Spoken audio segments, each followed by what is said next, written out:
और हाँ मिथिलांचल के बहुत रास कलाकार गीत गावे और आए हम वहाँ से सुना भी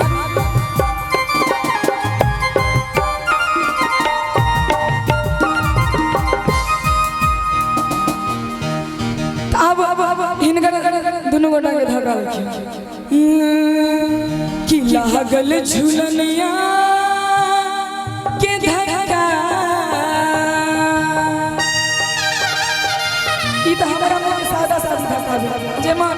ने नून ने मिर्चाई के छोड़ अब हम बस पावे लागल झुलनिया के रिकॉर्डिंग धक्का कि लागल झुलनिया के तनी आऊं संसादी कि लागल झुलनिया के झुलनिया के झुलनिया के झुलनिया के झुलनिया के झुलनिया के झुलनिया के झुलनिया के झुलनिया के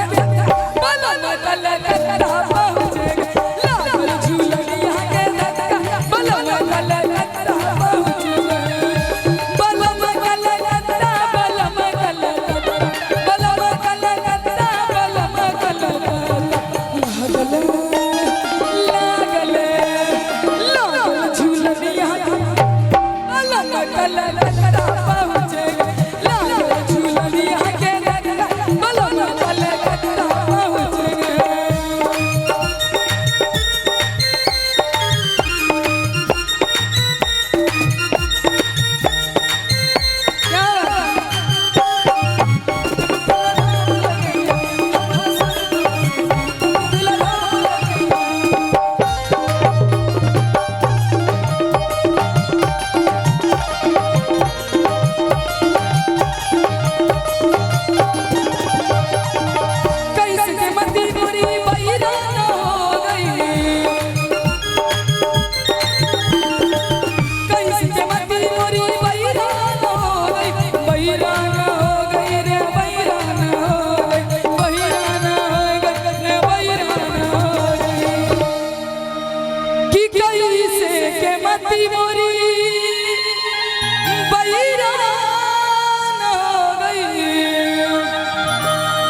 अरे बैरान हो गई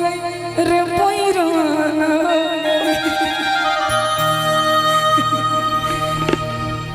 झुलनी के झुलनी के झुलनी के झुलनी के झुलनी के कारण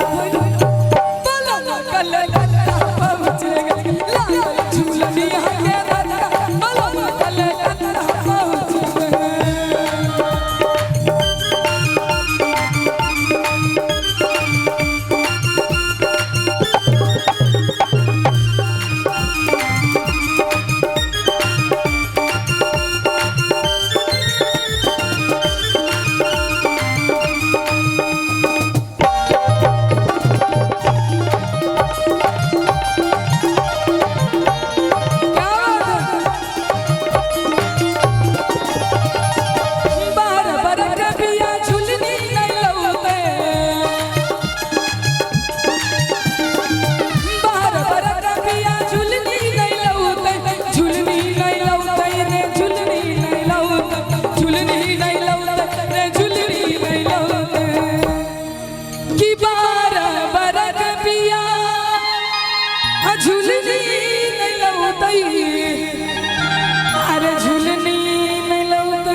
झुलनी नहीं लौला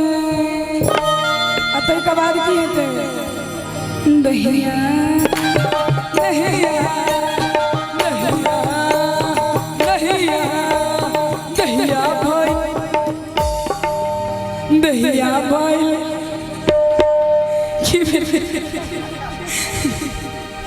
दहिया भाई चश्मा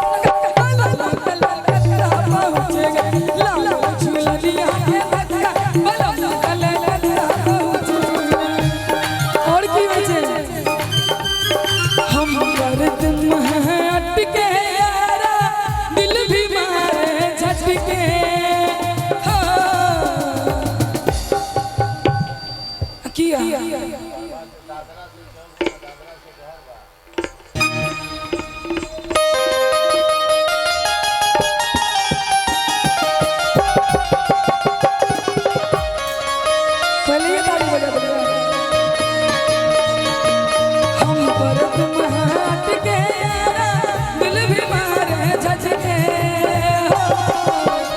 क्योंकि हम हटके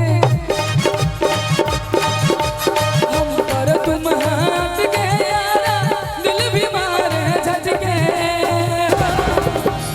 क्योंकि हम हटके अरे बच के रहना प्यार मर जाएगा कोई झटके भैया को तुम खटके हम पर तुम हाथ गया दिल भी मारे झटके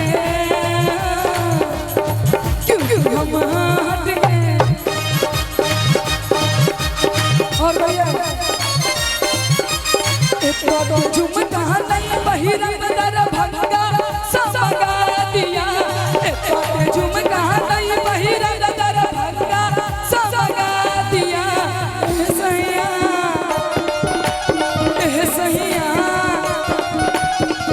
सहिया तोरा भैया परै छी हीरा बाजरा दिया हे सहिया तोरा भैया परै छी हीरा बाजरा दिया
फरमाइश सही सबके बेसी रहै छै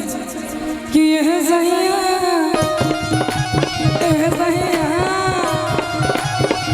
सहिया अपन बहिन के गबना करा दिया एह सहिया अपन बहिन के गबना करा दिया आमक गाछी में हरा चल दामक गाछी में आमक गाछी में हरा चल दामक गाछी में हमर टूट गेल गाली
छी